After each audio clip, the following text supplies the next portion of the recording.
I moved to another state, got promoted, and no one from family noticed. Then my aunt posted a photo of my new apartment. Suddenly they remembered me and showed up at the door. Mum said, "You could sell it to help your sister." My name is Lila and I'm 28 years old. I worked as a clinical specialist for a medical company in Michigan, and I lived about 30 minutes away from my parents. I had a decent apartment, a reliable car, and a job I was pretty good at. My life was okay, I guess. My family consisted of my parents, my older sister Megan, and her 2 daughters. Megan was 32, 4 years older than me. She'd been married once, but that ended badly about 3 years ago. Her ex wasn't in the picture anymore, so it was just her and the girls. The oldest was 6, and the youngest was 4. They were cute kids, but they had way too much energy. Megan ran an online boutique selling women's clothes. She worked from home, posting photos on social media and packing orders. Sometimes she made good money, sometimes not so much. It seemed to depend on what was trending that week. Every Saturday, I drove to my parents' house and cooked lunch for everyone. It started as a casual thing maybe 2 years ago, but somehow it became expected. I'd show up around 10 in the morning with groceries, spend a few hours in the kitchen, and then we'd all eat together. Megan would bring the girls, and we'd have this big family meal. I didn't really mind it at first. It was nice to see everyone, and I liked cooking. But over time, it started feeling less like a choice and more like an obligation. One Saturday in late summer, I was in my parents' kitchen making fried chicken and apple pie. The chicken was sizzling in the pan, and I just put the pie in the oven. The kitchen smelled amazing. I walked into the living room where everyone was hanging out. My dad was on the couch watching football. My mom was chasing after my nieces, who were running around screaming and playing some game only they understood. Megan was sitting at the dining table with her phone propped up, doing a live video for her boutique customers. "Hey everyone," I said, "I have some news." Nobody looked up. "I got promoted at work," I continued. "They're making me a senior clinical specialist, and they're transferring me to the Denver office in Colorado." My dad kept his eyes on the TV. My mom grabbed my youngest niece before she could knock over a lamp. Megan was talking to her phone about a sale on dresses. I stood there for a minute, waiting for someone to say something. Anything. Nothing. I went back to the kitchen and checked on the chicken. My hands were shaking a little. I told myself it was fine, that they'd heard me and would say something later. When lunch was ready, I called everyone to the table. We all sat down and I started passing around the food. The chicken looked perfect, crispy, and golden. The pie had cooled enough to cut. "So, like I mentioned earlier," I said, trying again, "I got promoted. It comes with a 15% salary increase and a relocation bonus." My mom was cutting up chicken for my nieces. My dad was loading his plate with mashed potatoes. Megan looked up from her phone. "Oh my God. You guys, I made $2,200 today. $2,200 in one day." My parents' faces lit up immediately. "That's wonderful, honey," my mom said, smiling wide. They spent the next 10 minutes talking about Megan's boutique, her sales numbers, her strategies, her plans to expand. I sat there eating my chicken and saying nothing. "Lila, can you clean up what the girls spilled under the table?" my mom asked without looking at me, "and cut their chicken into smaller pieces, please. These are too big." I got up and grabbed some paper towels. I cleaned up the mess on the floor, then cut the chicken on both girls' plates into tiny pieces. When I sat back down, they were still talking about Megan's business. I thought about all the times I'd helped her. Last Christmas, I'd spent 4 entire days at her house packing orders for her boutique. Boxers everywhere, address labels, packing tape. My hands were covered in paper cuts by the end of it. 3 months ago, I used my vacation days to watch her daughters while she flew to New York for some fashion show. A whole week of my vacation time, gone. The girls had both gotten sick that week too, so I'd spent most of it cleaning up after them and trying to get them to take medicine. I'd never asked for anything in return. I just did it because that's what you do for your family, right? Why do I always have to do everything? I'd asked my mom once, months ago. "Megan has children, Leela," she'd said. "She needs more help. You don't have kids, so you have more free time." That was her answer every time. After lunch, everyone went back to what they were doing. My dad returned to his football game. Megan started another live video for her boutique. My mom took the girls outside to play in the backyard.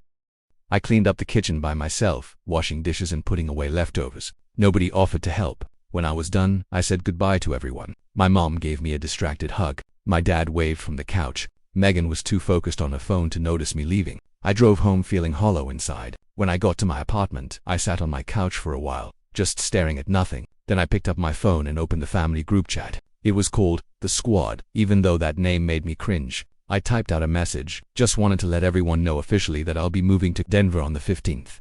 The company is handling most of the logistics, but I'll be pretty busy packing over the next couple of weeks. Love you all. I hit send and watched the message appear in the chat. Within a minute, all 3 of them had read it. The little check marks appeared under my message. Nobody responded. I waited 20 minutes, Still nothing. Then my mom sent a photo of my nieces sitting at the kitchen table, eating slices of my apple pie. The caption said, "These angels are enjoying Aunt Lila's delicious pie." A few minutes later, Megan wrote, "New record today in sales. This is insane." My mom replied with a string of celebration emojis. I put my phone face down on the coffee table. Then I started crying. Not loud, dramatic crying, just quiet tears running down my face while I sat there alone in my apartment. I'd worked so hard for that promotion. I'd spent months on the project that got me noticed by senior management. I'd put in extra hours, taken on additional responsibilities, and proven myself over and over. And my family couldn't even acknowledge it. They couldn't even pretend to be happy for me. But Megan made $2,200 in a day, and suddenly everyone was full of praise and congratulations.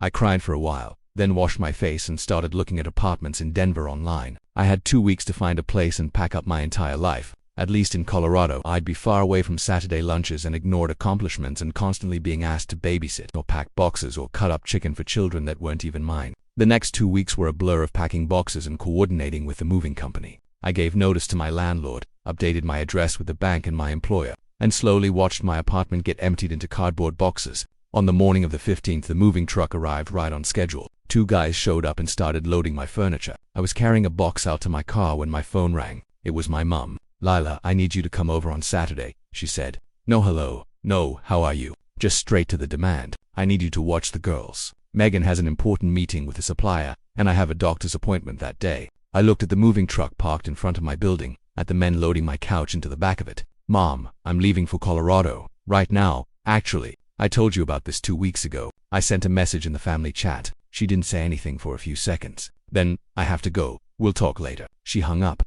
I stood there holding my phone, waiting for the anger or hurt or something to hit me. But I just felt tired. Really, really tired. 7 hours later, while I was somewhere in Iowa, my phone buzzed.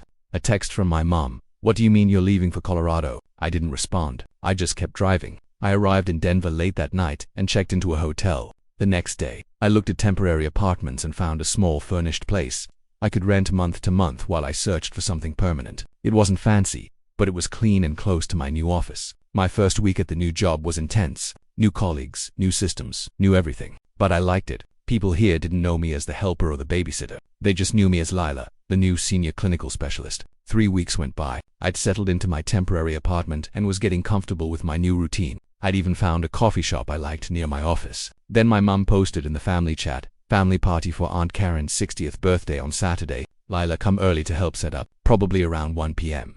The party starts at 4. I read the message twice. Not, "Can you come help?" or "Would you mind?" Just telling me to show up and help, like I still live 30 minutes away instead of 1,000 miles away. I didn't respond. Saturday came. I spent the morning unpacking more boxes in my apartment and went grocery shopping in the afternoon. My phone stayed quiet until around 3 o'clock. Then it started first. A text from Megan. "Where are you?" Then my mom, Lila, were waiting. "Where are you?" "My dad, your mother needs help. Please call Megan again." "Seriously, where are you? This is ridiculous." I silenced my phone and put it in a drawer that evening.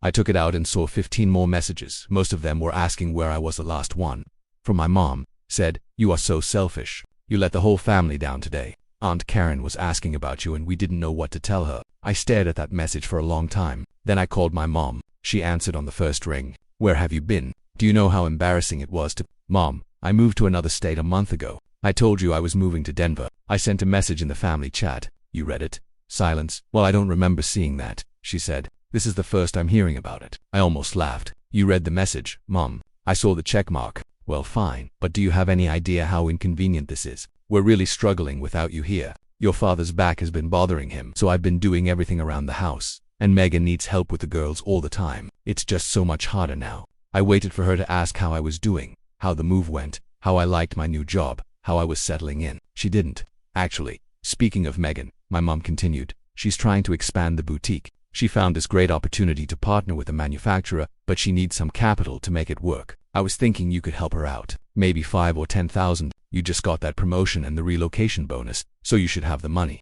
My chest felt tight. "Mom, I have to go. Someone's at the door." "Wait, about the money." I hung up. I sat on my couch in my temporary apartment in Denver, in a city where nobody knew me, where nobody expected anything from me, and I realized something. My family didn't see me as a person. They saw me as a resource. A babysitter when they needed one. A cook for Saturday lunches. A pair of hands to pack boxes at Christmas. a wallet to open when Megan needed money. They didn't care about my promotion. They didn't care that I'd moved across the country. They didn't even notice I was gone until they needed something from me. And when I wasn't there to provide it, I was selfish. I was letting them down. I thought about calling my mom back, explaining how I felt, telling her that I needed them to see me, really see me, as their daughter and sister, not just as someone who could do things for them. But I already knew what would happen. She'd tell me I was being dramatic. She'd say that family helps each other. She'd remind me that Megan had children and needed more support. It would be the same conversation we'd had a dozen times before, just with different words. So I didn't call back. I decided right then that I was done. Done reaching out,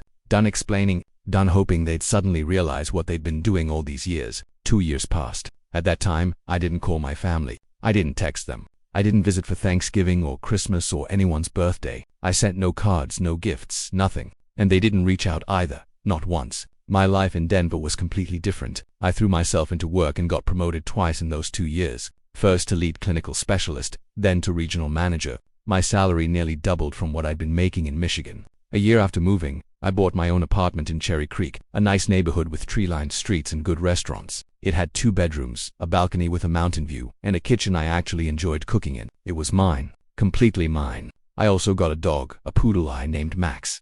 He was smart and energetic, and having him around made the apartment feel less empty. 3 months ago I met someone. His name was Ethan, and he was 33.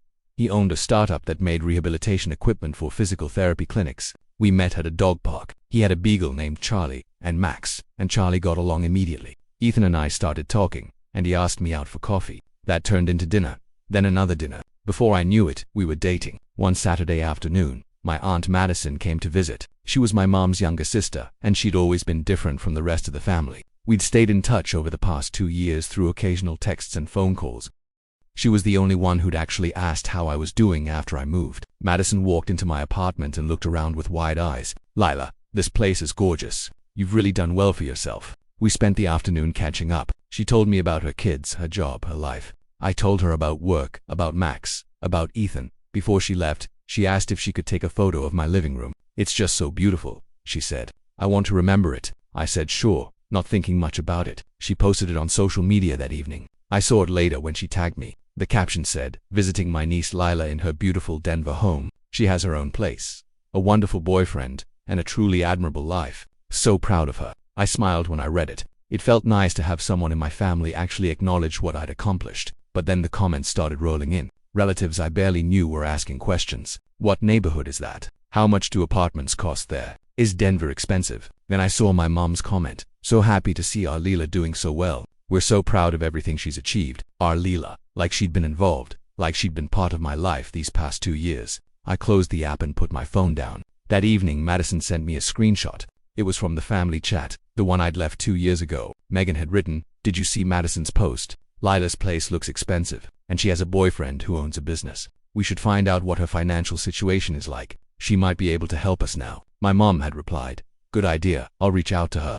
I stared at the screenshot for a long time. Of course, that's why they were suddenly interested. An hour later, my phone buzzed. A text from my mom. "Lila, honey, your father, and I miss you so much. It's been too long since we've seen you. How have you been?" Before I could even think about responding, another text came through. This one from Megan. "Wow, your apartment looks amazing. I can't believe how well you're doing. I'm so happy for you." Then another text, this time from my mom again. "We'd love to come visit you. We've already bought plane tickets. We'll arrive tomorrow at noon. Can't wait to see you. Dad, me, Megan, and the girls. It'll be just like old times." I read the messages 3 times. They'd already bought tickets. They're coming tomorrow. They didn't ask if it was okay. They didn't check if I was available. They just decided and told me. I called Ethan. "My family is coming tomorrow. They saw a photo of my apartment on social media, and now they're flying out here. They didn't even ask if it was okay." He was quiet for a moment. "Be careful, Lila. People don't usually show up after 2 years of silence unless they want something." "I know," I said. "I know exactly what they want. Do you want me to be there tomorrow?" "No, I need to handle this myself, but thanks." We talked for a few more minutes, and then I hung up. I sat on my couch with Max curled up next to me, staring at my phone. Tomorrow was going to be a disaster. I could feel it, but at least this time, I wasn't going to just smile and nod and let them take whatever they wanted from me. The next morning, I cleaned my apartment and braced myself. Around noon, my doorbell rang. I opened it, and there they were. My mum hugged me too tight, squeezing like she was trying to make up for 2 years in one embrace. My dad stood behind her holding a cake box. "We brought your favorite," he said. Sour cream cake. Sour cream cake wasn't my favorite. Honey cake was, but I didn't correct him. Megan came in next with her daughters, who were now 8 and 6. They immediately started running through my apartment, touching everything, opening cabinets, picking up decorations. My mum looked around. This is quite extravagant, isn't it? It wasn't a compliment. I went to the kitchen to make tea while my family settled in. When I came back to the living room, my dad had turned on the TV to a football game. The girls were running around, grabbing things off shelves and throwing them on the floor. One of them picked up a glass figure that Ethan had given me. It was delicate, expensive, and meaningful. "Put that back, please," I said firmly. She ignored me and kept running with it. "Put it back now," I repeated, louder this time. Megan looked up from her phone. "They're just playing, Lila. Relax." "I'm not relaxing while they break my things. Girls, put that down and sit on the couch." The older one finally set the figure down, but then they knocked over a vase of flowers on the side table. Water spilled everywhere. "That's enough," I said sharply. "Both of you, sit down right now." I cleaned up the water, then grabbed 2 books from my shelf and handed them to the girls. "Read these. On the couch. No running around." My family stared at me like I'd grown a second head. "You've changed," my mom said. Megan was looking around the apartment, taking in every detail. "So, this place must have cost a lot. What did you put down for the down payment? And what's your mortgage?" "That's private." My mom jumped in. "We're just curious, honey. You've done so well for yourself." I sat down in the chair across from them. "Why are you really here?" My mom's face shifted into a concerned expression. "We missed you, sweetie. It's been 2 years. 2 years of silence," I said. "Not a single phone call, not one text asking how I was. But you saw a photo of my apartment, and suddenly you bought plane tickets." "That's not fair," Megan said. "We've been busy. I have 2 kids, and I had a whole life change. A move across the country, 2 promotions, buying my first home, none of which any of you acknowledged." My mom reached over and patted my hand. "Well, we're here now, and we need to talk to you about something important." Here it was. "Megan's going through a tough time," my mom continued. Megan nodded. "After 5 years with the online boutique, I decided to open a real store, a physical boutique. Mom and Dad invested their retirement savings to help me get started, but it didn't work out. The location wasn't good, the rent was too high. I had to close after 8 months. Now I have $42,000 in debt from the commercial lease." My mom leaned forward. "We spent everything we had helping Megan. We don't have anything left." I waited. "So we thought," my mom said carefully, "that you could sell this apartment and help your sister. You don't really need a place this big, and your boyfriend has money, right? He owns a business. You could move in with him." I actually laughed. "Let me tell you what I think about it. I think about how I announced my promotion and transfer, and not one of you reacted. I think about how I sent a message saying I was moving, and you all read it but said nothing. I think about how you forgot my birthday 2 years in a row. I think about spending 4 days packing boxes for your boutique at Christmas instead of enjoying my holiday. I think about using an entire week of my vacation time to babysit your kids while you went to a fashion show. They all went quiet. For years I was your babysitter, your cook, your helper, your wallet. And when I moved away and stopped being available for all of that, you didn't care. You didn't reach out. You didn't check if I was okay. But now that you need money, here you are." After 2 years of complete silence, "Leela," my mom started. "No." I walked to the door and opened it. "This visit is over.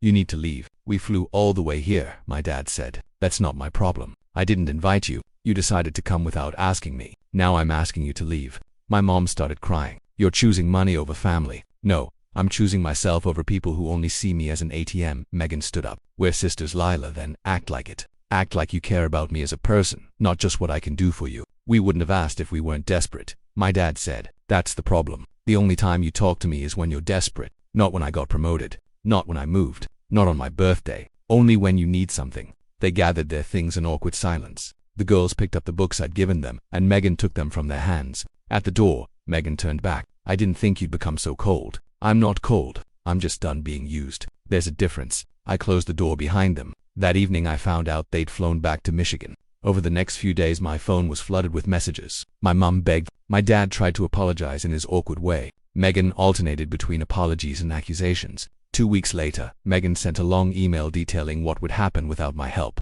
"The boutique is closing permanently. My parents are possibly having to sell their house." The girls were suffering because their mother was stressed. I read it once and put it in a drawer. Months later my phone rang with my mom's number. I almost didn't answer, but something made me pick up. "Hi Lila," she said quietly. "I'm calling to apologize on behalf of all of us. We treated you terribly, and you didn't deserve that." I didn't say anything. "We'd like to try to fix our relationship," she continued. "If you're willing, on your terms, whenever you're ready." "I appreciate that," I said, "but I need time. I'm not ready yet." "I understand. We'll wait, and we'll try to do better." "Okay, I'll think about it." That's all we can ask for. Take care, Lila, you too. Ethan and I decided we'd get married next year. We hadn't set a date yet, but we both knew it was what we wanted. And if some of my family didn't come to the wedding, that would be okay. I had a life now, a real life, with a partner who respected me, a job I loved, and a home that was truly mine. I wasn't the invisible helper anymore. I was just Lila, and that was enough.